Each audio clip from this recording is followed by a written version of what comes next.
kicking off today, Lina Khan has been confirmed to the FTC with bipartisan support. Interesting. And this is obviously going to be a challenge for big tech.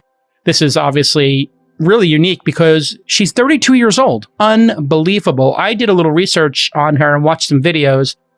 She's basically written 2 amazing papers. And the first paper came out in 2017, Amazon's antitrust paper. The second one came out in June and was about the separation of platforms and commerce. And when you hear her speak, she is incredibly credible and knowledgeable. It is as if one of the 4 of us were discussing this. She could come into this podcast and speak credibly about Amazon's businesses, as opposed to the charades we saw at different hearings where the senators and Congress people just absolutely had no idea what they're talking about.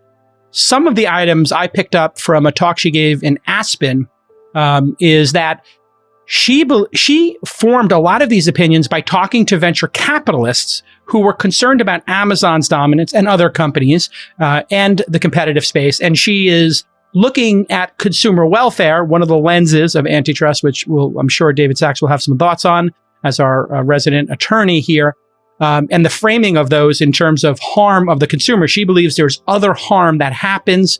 And she thinks one remedy is to kill Amazon Basics because the marketplace shouldn't own the goods as well. She's concerned about cloud computing consolidation because that creates fragility. And that is another type of consumer harm, while she freely admits that prices have gone down, services are free, and this is a consumer benefit. So she wants to rethink the entire concept. And she is savvy. She brought up Facebook buying Anovo, the reportedly spyware VPN, to give them a little advantage as to what was being used on phones and maybe give them a little product roadmap information. She also brought up Amazon studying the sales of other products to inform Amazon Basics, a claim that Amazon says they don't do, but everybody knows they do because all that information is publicly available. She talked about Amazon's VC arm using data to invest in buying companies. Why wouldn't they? That makes total sense. That's a great signal for them. She seems to want Amazon Web Services spun out, which I think would just double the value of it, or maybe add 50% to the value of it.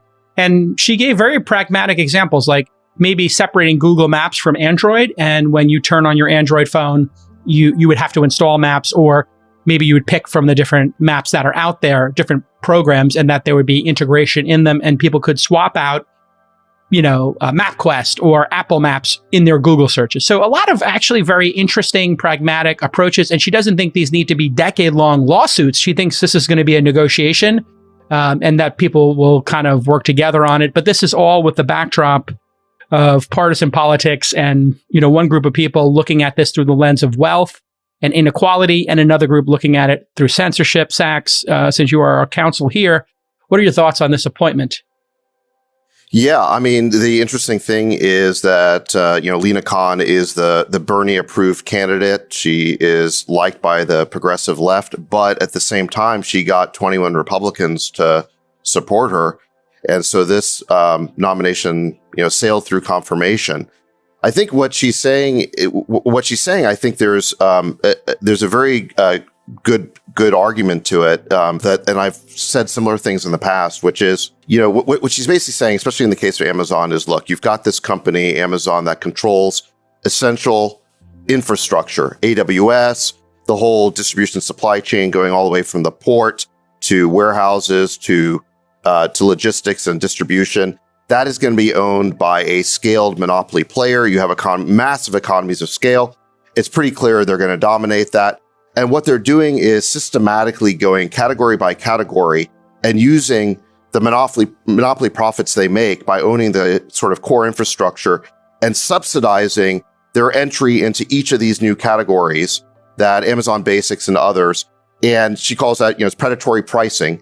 And she's afraid that Amazon's is going to end up dominating every category that you could build on top of this core infrastructure.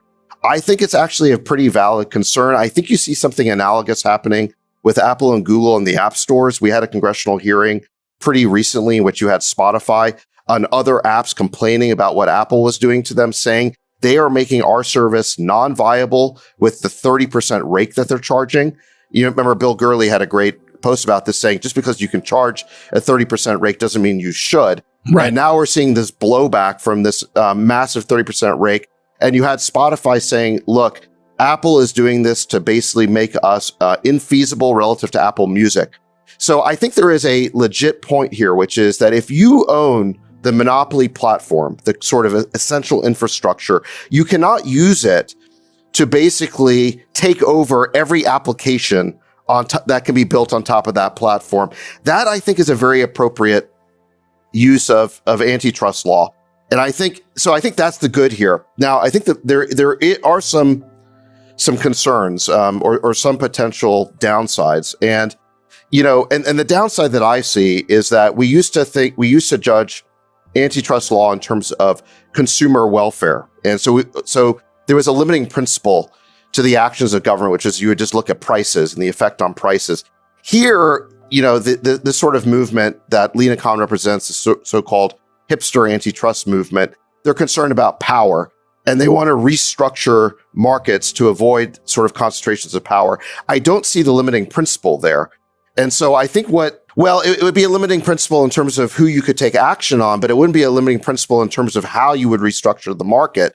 And I think what we're in for over the next few years is potentially a politicization of big tech markets. I think these 21 Republicans, yes, they're finally going to have the regulation of big tech they've been calling for, but they might not like all of the results because what could happen is a very intrusive meddling by government in the markets of technology, and it could go well beyond sort of this gatekeeper principle that we've been talking about. That I think would be a valid reason to regulate. I think she has to be careful in focusing on Amazon. So, if you break down antitrust law, they're relatively easy to understand. So you have the first principal body, which is called the Sherman Act. That's the thing that everybody's looked at, and that's sort of where most current antitrust enforcement action has failed on tech companies because it largely looks at the predatory nature of pricing power that certain companies have. And you have to remember, this thing was written in the 1800s. And so,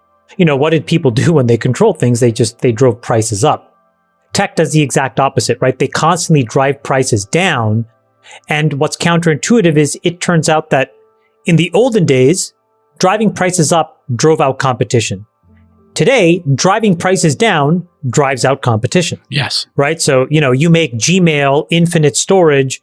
Nobody else can compete with Why Gmail. Why switch? You make, and you subsidize that, you create enormous amounts of content, blah, blah, blah. So you have the Sherman Act. Then somewhere along the way, we realized, okay, we need to add something. We created this thing called the Clayton Act. That was around M&A, right? We added to that. A lot of folks that are listening probably have heard of Hart-Scott-Rodino, HSR. We've all gone through it, right? On M&A events, we have to file these HSR clearances. When you make big investments, for example, I just made a climate change thing. We had to file HSR. And then there's this FTCA, which is the Federal Trade Commission Act. That is where she can get, if to use a poker term, a little frisky. Why? Because the FTCA has these two specific things, which says you can have an unfair method of competition or an unfair or deceptive act or practice.